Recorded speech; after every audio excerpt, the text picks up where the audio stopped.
Hello，大家好，歡迎大家翻到嚟妙思慧言，我係思欣。Hello，大家好。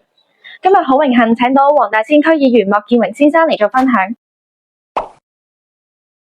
莫生啊，我想問下咧，而家彩虹邨重建嘅計劃去到邊個階段？係咪約見晒所有第一期重建嘅居民啊？大家好。之前咧，我哋都有幾段片咧介紹彩虹邨重建啦。咁咧，其實彩虹邨重建咧就喺舊年年尾就公布咗，咁咧就成立咗一個叫彩虹重建辦事處，佢咧就會陸續約見彩虹邨嘅第一期嘅重建戶啦，包括金碧樓、丹鳳樓同碧海樓嘅住戶，分批約見嚟聆聽下佢哋對於重建後嘅一啲安排嘅選擇啦。包括佢哋係想搬去新美東邨啦，定係想搬去其他翻新嘅單位啊？定係想全長者戶申請呢個喺彩虹邨原邨安置咧咁樣。咁據悉咧，我哋就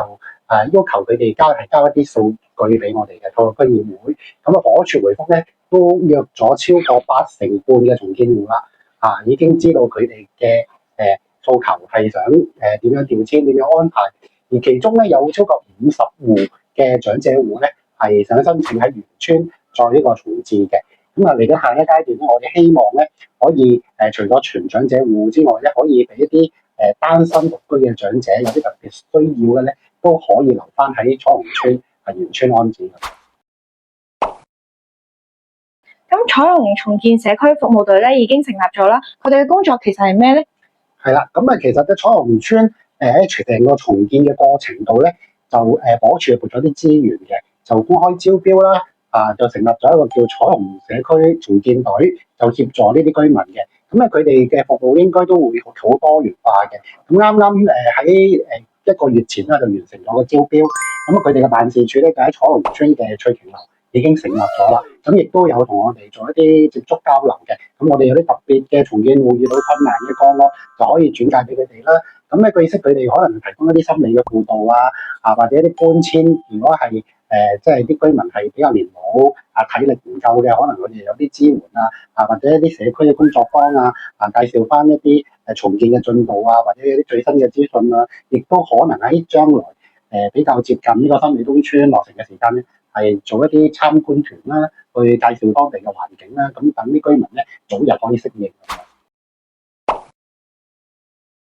咁仲想問下彩虹邨嗰幾間學校嘅去留係點樣㗎？咁其實咧原本彩虹邨咧有5間中小學嘅，咁有2間小學咧就係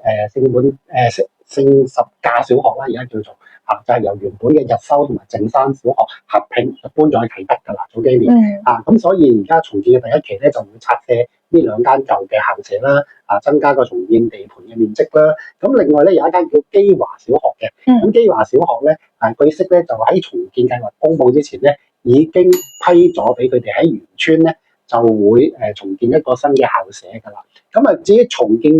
宣佈咗之後咧，佢哋成個計劃咧就可能即係個地方咧就轉咗。原本咧就喺嗰個2間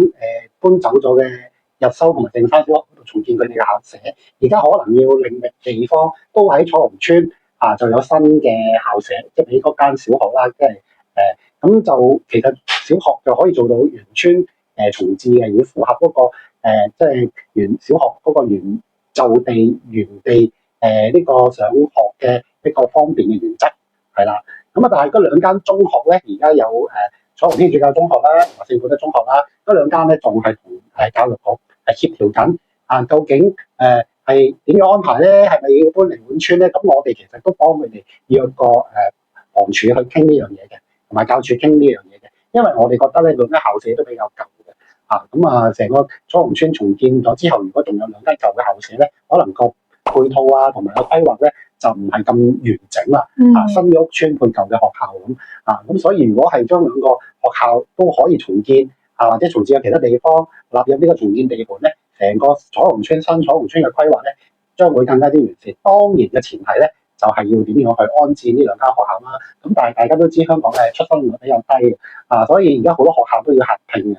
咁所以呢個都係一個難題嚟嘅，點樣令呢2間學校可以喺其他地方再同其他學校合併或者係重置一個新校舍咧呢度仲未有定案嘅。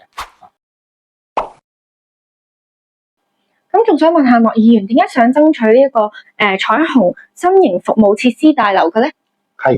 就其實咧，又因為其實彩虹邨咧好多一啲叫唔同嘅團體啦、社區團體啦、居民團體啦、議員辦事處又有啊，同埋好多商鋪啊，咁都會因應個重建咧，就收翻個鋪位嘅。啊，咁啊，根據房屋署嘅建議咧，就會喺第一期重建嘅地方咧，會重置翻呢啲社福機構啊，令到佢哋嘅服務咧唔至於喺重建過程中斷，可以令到佢哋嘅服務咧無縫銜接咁啦，咁樣。咁啊，具體喺邊度重建咧？呢個佢哋嘅鋪位咧，咁我哋其實有個建議嘅。咁啊，透過區議會亦都反映我哋嘅意見啦，就係利用而家彩虹邨丹鳳樓嗰個位置。點解我哋建議呢個位置咧？呢個位置咧就比較近龍翔道，個噪音比較大，咁同埋個地盤咧就比較細。如果淨係起住嘅公屋嘅咧，就太貼近個馬路啦。同埋起嘅地方唔夠多，咁所以我哋建議不如呢個地方咧就靠近呢個地鐵站，交通比較方便嘅咧，做一個新型嘅綜合設施大樓。點解係新型咧？其實公屋屋邨咧有好多嗰啲叫綜合設施大樓嘅，通常就擺一啲社區設施啊，或者一啲商鋪啊咁樣。我哋講嘅新型咧，就係有一啲大嘅會堂或者活動室俾我哋唔同嘅團體咧可以搞唔同類型嘅活動嘅。因為彩虹邨而家特別嘅設計咧，就係可以利用一啲走廊底比較空曠嘅位置咧，舉辦唔同嘅講座啊同埋活動嘅。咁將來重建之後有冇啲咁嘅地方咧？如果冇，係咪我哋要諗一諗喺硬件上，我哋一個新型嘅綜合設施大樓要預留呢啲大型嘅一個空間、一個活動室，係俾呢啲團體繼續舉辦呢啲活動咧？呢啲活動好受居民嘅歡迎嘅。咁同埋我哋成日講點樣喺未來嘅地區行政度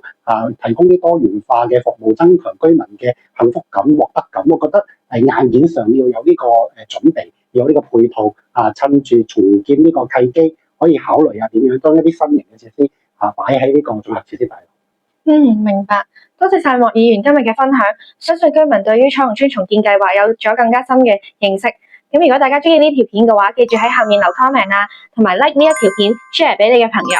亦都歡迎大家嚟 subscribe 我哋嘅 channel。我哋下一次再見，拜拜。